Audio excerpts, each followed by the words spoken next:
Hi everyone. Is this working? Can everybody hear me? Excellent. Today's the first day of the World Cup, and you're still here, which is amazing. It's also the day where you set the constellation for the perfect team.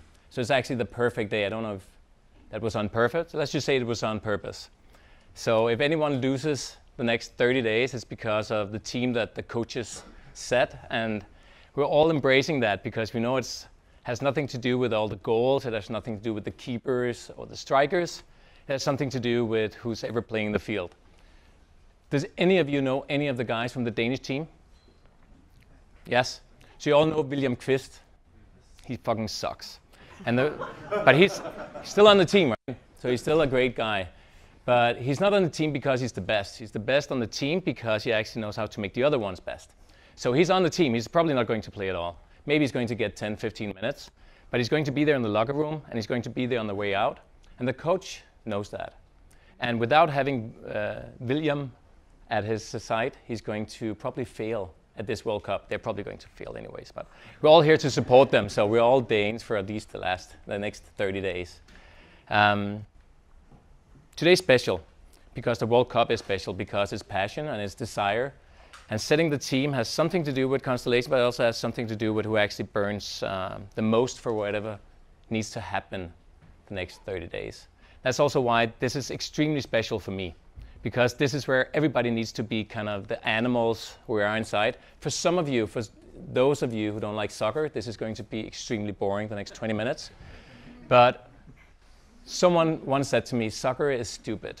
It's so stupid because all you do is just go in there 2 times 45 minutes. It's fucking boring. You're going to look at it and nothing happens. And you're just going to stand out there, sing songs and just be in it and full of desire and passion and just burn through, and it's just you just leading the field. You can kind of feel that emotion, right? So the more people tell me that soccer is stupid, the more I sing. And we all need to sing. And the same happens within startup. And if it's entrepreneurship within fashion or within tech or within anything else, this is where everything happens, especially when it comes to teams. Mads told me that if you have power, don't use PowerPoint, so I have no slides. What I did was put my name up there in Russian because of the World Cup, and up there in Danish, just to make sure that everybody was aware of that. Is there any Russians in here? Mik Strøyberg. So, my story short, I'm just a sales guy. I've been doing sales the last 18 years. And I love selling because selling is kind of like the primary motor of everything that happens, especially within entrepreneurship. And it's also fun because you can use it in your private life. If you want to go to the cinema and your wife wants to pick a movie, you can often get her to an Arnold Schwarzenegger movie within a few tasks using just a few methods. So it's nice. It's nice to know sales. If you don't know sales and you're in this room, you should go home and learn sales. I started something called Sweet Deal 500 years ago. And then I entered the US and set up a company called Lemon Squeeze. We helped 74 companies enter and scale and set up their business. Just going to tell you how we did it. Then I'm going to walk over to how we did actually our entire organizational structure, but also the team building and how we picked the ones who were actually the ones who were going to lead it. And then I'm going to talk a bit about how you can actually go from one period in your life to another, but also how you can help your teammates go from one period to another. Because you're not set in a job. Because your last title was coordinator, doesn't mean you have to be coordinator in the next title. So you have to actually move with that part. So the company called Lemon Squeeze assisted and helped companies enter and scale in the US. The way we did it, does anybody skate? Does anybody know what a skateboard ramp is? Yes, excellent. For those of you who don't, learn, because it's such a cool exercise. So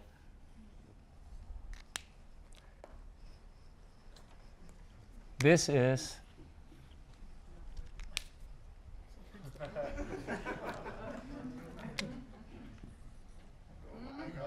Is this Google?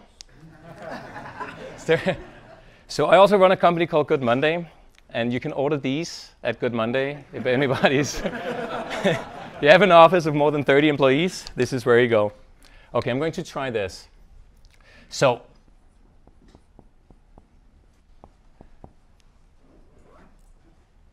the skateboard ramp is amazing because everything is about mathematics. What goes in, goes flat, goes up. It turns into some kind of star unicorn up there. This is Tony Hawk doing some kind of special spin. First, you need to dare to go to the edge. Creating a US entry is about taking yourself out of your current market, your home market, and actually daring to take it to another level. But it's like starting all over again, because when you start a new market, nobody knows you. Nobody knows what you're doing. They don't know your culture. They don't know anything whatsoever.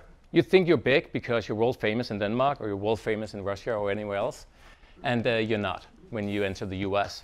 So first you need to figure out why you're entering. Lækkert. So we kind of decided this, we built 3 phases. First there was building the entry setup, which is everything from compliance, CPAs, lawyers, and all the boring shit that you have to do just to get in. Also, when you start a company in Denmark, there's so much shit you have to go through, right? You have to set everything up, everything needs to be compliant, you need your bank, you need everything else, taxes every quarter. There's just tons of stuff. In the US, it's the same, just times 1,000, and it's just extremely boring, especially if you want to create business, because that's not where the magic happens. At some point, you have to figure out, how do I actually enter? How do I validate my product? What do I need? This is where we build the strategy. I'm going to erase this and tell you how we build the strategy. After building the strategy, you have to recruit. This is why we're here today. And then the hard part starts, because this is where you say like, hey friends, I have a company, I have employees, everything's cool, this is my strategy, but you haven't really got a foothold yet. So nobody knows what you're doing. You're just there, you just created the foundation of actually doing something. This is where the ramp is fun, because it is mathematics. It is flat, because it's super difficult. So here you have to, through all these different verses, have to validate and create traction. This is extremely difficult. This is why if you can create traction and validation before you actually get an investment, or before you do anything else, you're on the right path. This is lean. This is creating the right customers. Instead of talking about every quarter or every month, how's everything doing, you do it every 45 minutes. You have to figure out what works, which kind of emails, calls, everything else. You hire the right guys, so everything is right, but you need to figure out how to actually get to a point where you say like, we validated everything, everything is running smoothly. If we get an investment, we're going to 10x this because everything is going into growth. So we took all the companies through this, to this point, and then we said, okay, scale growth, what needs to happen in this venture up? So this would normally take 2 years, and we did it in 6 months. So if a Danish company, how many Danes do we have? Is everybody Danish? Almost everybody's Danish. So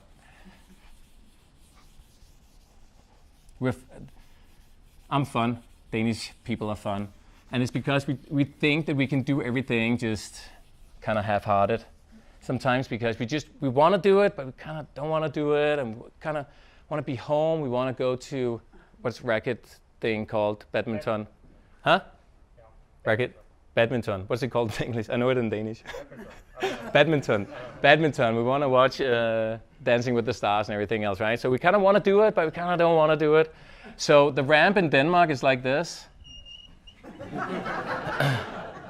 So you kind of just do the first foundation thing, get everything checked off, and then this is kind of like the snooze. So if you've ever tried to be on a ramp, skateboard ramp, you kind of stop at some point because you're going down, and then you just continue, and then at some point you're just standing still in the middle of everything. It's not fun. It looks stupid as well, right?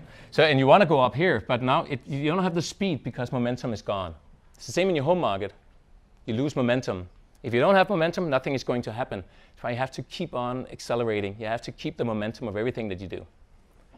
So to do that, you need the right team. So the way that we looked at teams was actually through 2 different constellations. One, the way that I look at teams is what do I do that's fun and gives me energy? What do I need other people to do that's not fun for me and doesn't give me any energy? Because I'm the founder, and I need a team that can actually be there for me. They need to be behind me, they have to support me, and they need to be the backbone of the entire company, because I'm not going to be there, I'm going to be somewhere else where I have fun and find energy, right? Which is probably valuable. but that's what I do. So the initiator, the founder story of everything, right? So instead of just saying like, I think this is fun, so you have to do that, you have to figure out, okay, how's the company built? So in a commercial rollout, again, I'm within sales. So in a commercial rollout, I kind of look at the KPI setups. So everything is built on conversions, right? You kind of have to qualify leads to make sure you have the lead pile that's right. You kind of have to set up the meetings. You have to do demos. You need to do freemiums of some kinds.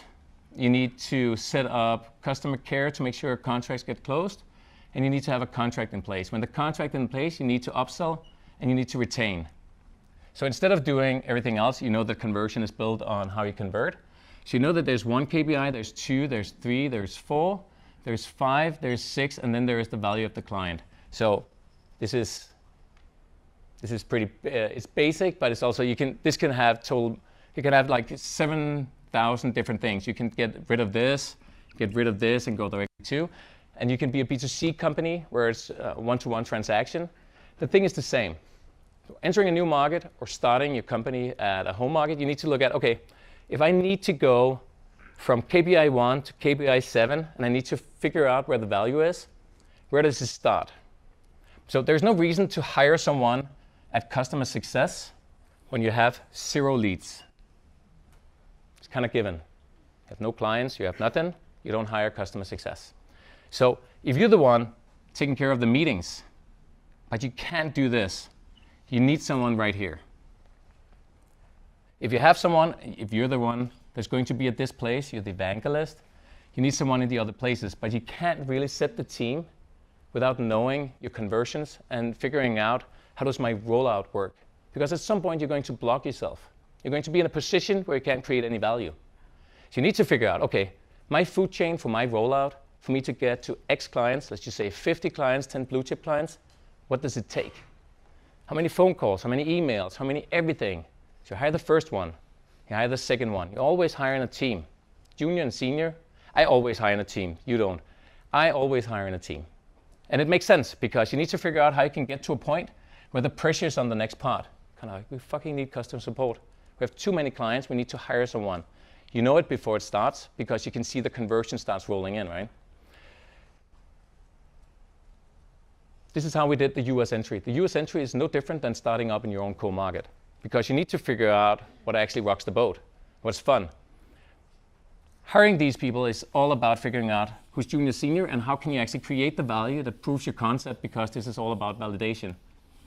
So, is everything okay? Am I talking too fast?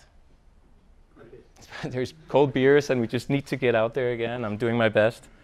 So, hiring people is not about just figuring out, putting out a job description for us at least. For us, it's about figuring out how can you take someone and figure out where they get their energy. So it's not about me as a founder, it's about everybody that I hire.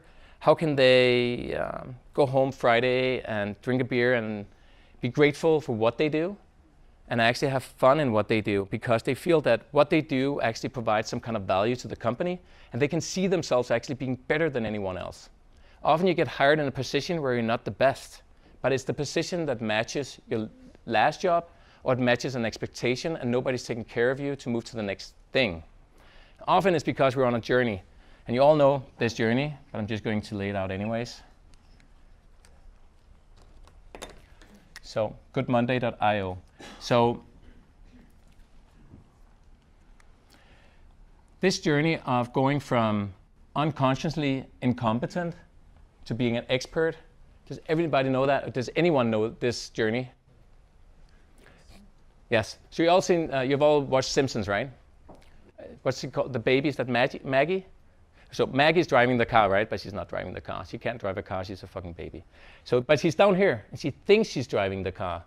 So she's all the way through there. She's unconsciously incompetent. She doesn't know what she's doing. At some point, she's going to turn 16, at least in the US. She's going to figure out, I don't know how to drive a car. And this is, I'm going to kill someone, and this is extremely bad. And she has this period of either a week or 3 months where she's going to move slowly over to this point.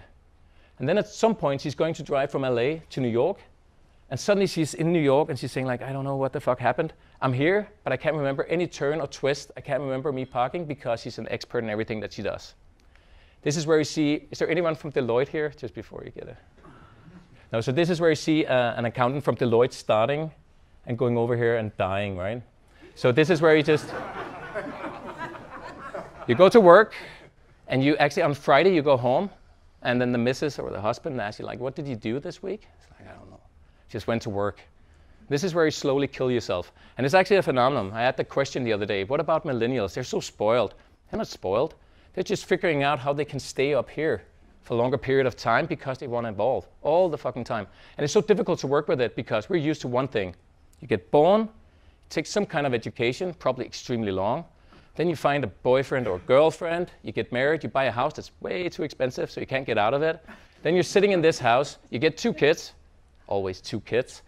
Those 2 kids, they actually just keep you down for a long period of time and then you fucking die. That's what we do. That's our generation and that's how we work. The new generation takes a lot of twists and turns because there is no direction. You can actually take all the twists and turns you want. You don't want to own, you can actually move, you want to do different things.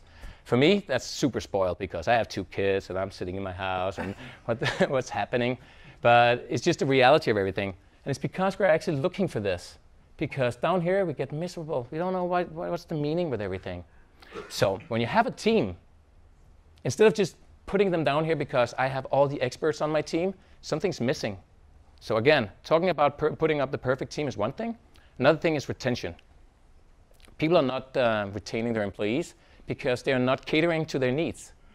They're not figuring out, like, how do I actually get them out of their comfort zone? And when you see an employee on a Friday feeling that they need to drink 20 beers because they're so fucking successful and they're telling everybody about it because it just broke some kind of internal barrier that they didn't see coming, you're doing a great job as a leader and kind of as a manager in your setup. So this is a big thing, and you need to go through that. I'm thirsty. Cheers. Cheers.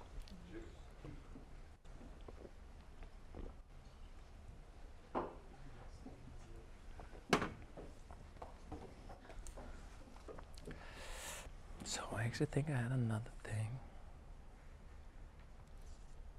What's the game? The game? Okay. It's 1-0 to Russia still. If you can keep quiet for the next 15 minutes, it would be nice. Yeah, so figuring out how you can actually get the right employees. I've created a non-scalable system. So don't listen to anything that I say right now. I actually don't need the whiteboard. We're going to leave this. So when you're looking for people, let's just say that you used a KPI rollout plan. Underneath the entire KPI rollout plan, there is, of course, you have tech. You have your data room. So you have everything that's going on. You have quality insurance teams. They're a part of it in all the different parts, but they're kind of left out because you need to cater them as a staff function. But I fucking forgot it again.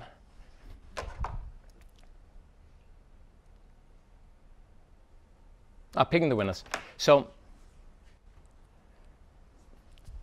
when you want someone for customer success, or you want to create the perfect customer care team, do you want someone that's been sitting in a support customer care thing at Tele2 or Berlingske Media? Or do you want someone who's actually in their DNA knows how to cater to someone? So it's kind of fun.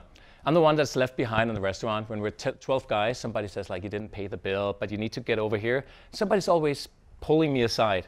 And it's in all different aspects of life. There's always someone saying like, I got the bill, everything is fine, you all need to get out here. They almost have a flag saying like, let's gather around me because we need to get over here. There's no role. Like, it's not their responsibility, it's just who they are. They just want to do this because that's how, as people, it's in their DNA, and it's so deep in their DNA that they do it no matter how drunk they are or what they're doing or in which circumstance. If you're looking for someone, you need to figure out, who would I hire? People say like, I need a PA, I need Donna from Suits. How do you find Donna from Suits? So it's all about figuring out what is actually, what's the big trigger for everything. So at Good Monday, I'm going to tell you about Good Monday in 2 seconds. We actually set up what's the trigger in all our different aspects of commercial rollout. So how do you see as a sales guy, where do you find the energy? What's the biggest upside for you? And where do you actually feel like this is where I do something special, and this is where I find extra energy? Customer care. You all know it. You all want to find that one where you kind of have so much trust that everything's there. We hired our first customer care or customer success because we were at a photo shoot with Good Monday, and we had this girl that was pulled in. I think she's part-time model, but she just finished her master's in international communication. I didn't know that. For me, it was just a pretty face because we just hired someone to get in there to a photo shoot. So we set them up with our clients, and all our clients came up to me afterwards and said, like, we're so glad you hired her because it's going to be amazing. We're going to have so much trust and fun, and everything is going to be right. So after 9 hours of photo shooting, we had to hire her because she was perfect. And there was this big thing, and I asked her, like, why is she special? And it's because when we had a suited company where she walked in with kind of stilettos on, right? When there was we have Tatudo as one of our clients, she kind of just smashed in the door, and she just kind of kicked it in and said, like, is there any beers? And she changed within, but she just felt the energy of the room. She was perfect for customer success. She's never been in customer success. She's not a customer success representative, and she would probably never be a customer success representative, but it's just in her blood. That's what she want to do, and that's how you should treat her. So there is all these different aspects of how do you actually find talent. The reason why I'm saying it's not scalable is because it's not scalable at all. But if you start talking to your employees, especially when you're 10 or 20 or 30, and they can feel the energy around every single silo or vertical, they know, okay, you would be perfect for my team because what you do is perfect, but I don't have the experience. I don't know. I've never worked at a company. We don't care because you're perfect, because you understand it immediately. And some can be in customer care for 10 years. They will never understand it. They don't know what it's all about. Some just understand it because that's how they have 7 smaller brothers, or they have something else in their life that just makes them perfect for the role. It will take us 14 days and they will be in place. The other ones will take us 6 months to just make them understand the narrative of what we do. That's my way of seeing building a team.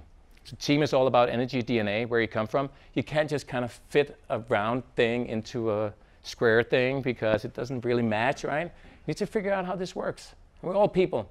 On the way, we're moving. We're all in different directions. We're all getting kids, or we're doing something else, or want to travel, or we want to do something. We need to figure out how do we actually, life happens. And life will happen even more the next 10 to 20 years because Millennial is going to make sure that we know that life is happening because it's going to happen in our face. How do you actually maneuver in this? And all you can do is listen and figure it out. So it's kind of like the big thing.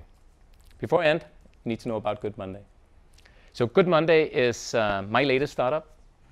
I got PreSeed Ventures behind me, which I'm extremely grateful for. And we started 3 months ago. We have 8 clients on board right now. And what we do is we service all major offices in Copenhagen right now. We're going to expand relatively soon. What we do is when you go into, does anyone know what a shared office or a flexible office is? So what we do is we take everything that's perfect in a shared office and a flexible office, and we put it out into a private office. When you're in a flexible office or shared office, you have no identity. You walk in there, you pay for the rent, everything is perfect. Whiteboard pens works, sometimes. You have toilet paper, there's coffee, internet is up and running. Now you're 10 or you're 15 or you're 30, you move into your own space, nothing works. You have a squared space, you have to figure out cleaning, you have to figure out window polishing, fruit, the Friday bar, coffee, everything. A whiteboard has been standing on the floor for the last 3 weeks. There's no internet, so what do? And everything is about actually running an office. So what we do is we run that office so you can actually manage your business because your business is not your office. But it's going to take 50% of the management team's time, when between 30 and 80. That's just facts. It's not my numbers. I got them from the internet, from a blog that I wrote. And it's true. So if any of you have an office, more than 30, less than 200 the next at least 12 months, I'd love to cater for you. I think that's it. Any questions? So,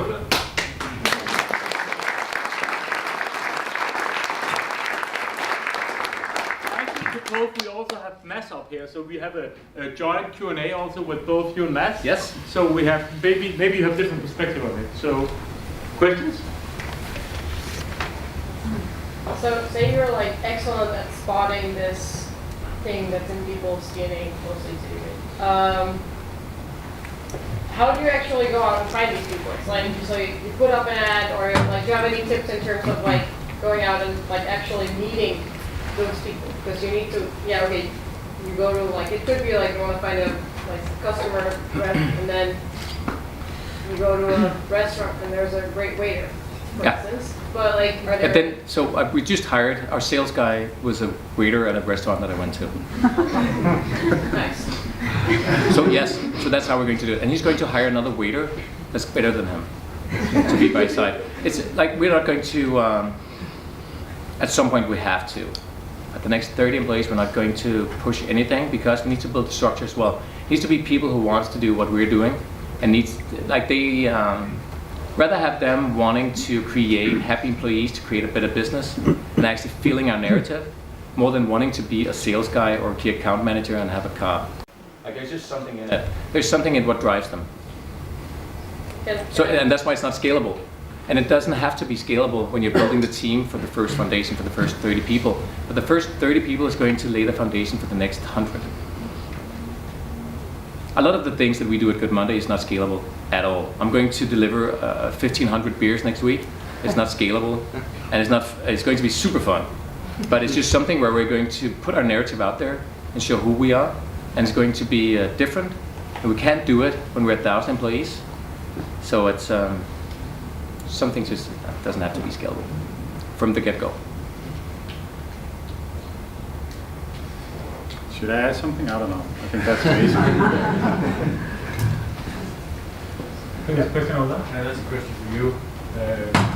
Following up on another question, how about a highly specialized field like medtech, where you have to understand certain ways of how it works? Because if I would love to hire a waiter, but they would probably piss off the KOL within 10 days.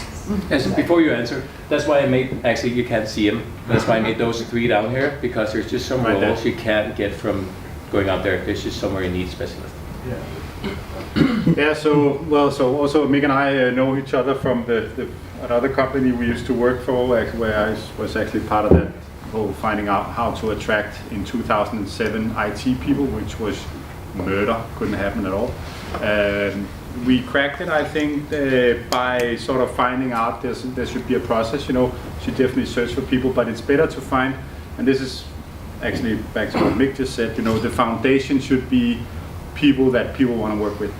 So their network should be your network when you hire.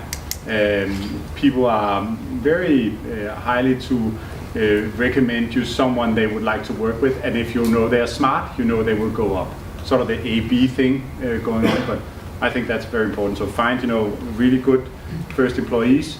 You can build on that team, and they will attract the next ones. Question? So to hire someone whose expertise is something that you don't know shit about, so how to figure out if they're good or not?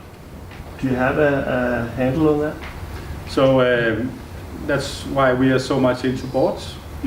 When we start the journey is also to find, say, you do this right now, but you're going to end up here. You're very good at building the product, but commercializing this part is not your thing at all. So let's find someone. It might not be your board. Just open a network for you. Someone who can help you vet. What kind of people do you need in this role? Where do we find them? How much should we pay them? You don't even, if it's a good example, medtech, a regular officer, someone you need in order to get your product to market. I have no idea, but someone out there will. And you just need to have that network in play. You have to ask. I would build the verticals first. So again, with Good Monday, we hired a CTO and a COO, and they know because they have more than 20 years of experience. I would, like, if I had to hire someone within tech, it would be terrible. I wouldn't know anything. If you said something that sounded smart, does MS or something like that, so I would fucking hire. So somebody else is taking care of it. And the only way that I can find someone that I can actually trust at that level is based on experience and recommendations. But again, for your question as well, I hire extremely fast. So if someone comes in, I love everything about them. We take them in, we put them in a job. If we can't find each other, let go of each other. we're not there for each other if nothing is happening. So rather hire extremely fast and fire extremely fast. At my last company, we sold that to an American company. We actually did that a lot. At 1 week, we hired 17 people in my department, and we let go of 10 of them. But the last 7 was amazing. The 10 we let go of, everybody was happy because that wasn't the role that they were going to thrive in. They were not going to be happy in it. They just got a taste of it and said like, okay, that's not my path. Let's go on another path. And that's all about figuring out how to treat people and being honest from the get-go, saying like, I don't know. You seem awesome, but I don't know where this is going. You can't do that in specialists. It's different because they can fuck everything up in 10 seconds. Yeah? The problem, I have the same as you. I'm a salesman. I've done all the sales. And, yeah. Oh well. But when I hear your story about getting employees, it's like you want the sales. The thing that I have problem with is you need people to let go of all the, how can you say, boring stuff. But it usually is very cost. I mean, it's like I make money because I sell, and then you want another salesman and another salesman, and then you have the problem with the internal faults. You have that problem also. You understand the problem at No. So you're getting a lot of sales, and you hire more people to get more sales. And that's a problem. Instead of taking care of your company inside. Oh yeah, so we don't have that problem because everything is following conversions. Okay. And because of KPI 6 and 7 or whatever it is, 5 and 6 or 4 or 3, we know that we have to retain, we need to upsell, and we need to create the depth of the product. So if these guys are working too fast, I'm not putting up my structure right for my organization. Okay. Everything it's a ballet. Everything needs to work out. At some point somebody's going to be angry, and you need someone to be angry as well. I have too much work is the perfect thing to hear when you're actually hiring. So there's just something, then you can ask why, and do you get enough out of it, and is everything set up automatic and so forth. But it's not a problem if you know how your company is set up. I think it's very difficult when you grow a lot too fast. That is, premature scaling is super difficult. Yeah. So it's kind of like build it, nail it, scale it, and figure out how that works. So you can't scale it before you actually nailed it and how you know what's happening. I think I'm going to have to talk to you about the line afterwards. Always will. Is there anything you're up against in terms of like hiring specialisms, and maybe this is not for like early stage startups but for later, but in terms of skill shortages within the Danish labour market, is there a gap which needs to be fixed for like a government initiative which you guys just do at the moment by finding whoever you can? I don't know loads about the Danish labour market, but is there something which is missing which needs more than just kind of going out by The Danish labor market? Labour market. Labor market. Workforce. Tech people. Right. Senior tech people who can actually code. They're always in shortage. So it's getting bad again now, as it was in 7 and 8. A lot of sort of nearshoring, outsourcing companies is coming in, but there's just so much you can't do with an outsourced IT department. You need to have key components here. So that tech people, I'd say within medtech also engineers that actually know how to build stuff. Lots of people. Yeah. We have some great guys on board, but they live in Dubai. I don't know why. Must be the sun. Or Texas. I don't know. I think we can know that. Last question for you. Like in general at PreSeed, how do you see the divided shares between the founders? And what is there like some general, are they 1/3 each, or and what is it that makes it different if one has double of one of the other? Like what does it take? I'm guessing you're 3 founders. Yeah. Right now. So, if they all started the company at the same time, usually there's sort of an equal split. I think the directors here would be more interesting to talk about that, since you can say if there's just one founder and sort of onboard co-founders along the way, they'll probably have a lesser cut. But there's no sort of general terms towards that. But raise your hand, guys, if... Can I add from a business perspective? Yeah, please. So it's one of these classic things, right? Are we equal co-founders or not? And we could talk about that for a year, but I'm just saying, I've just seen too many examples where the difference was like, oh, I'm the lead co-founder, you're that. And that makes sense because because you started 3 months before me. But this journey is not 6 months, right? This journey is 10 years.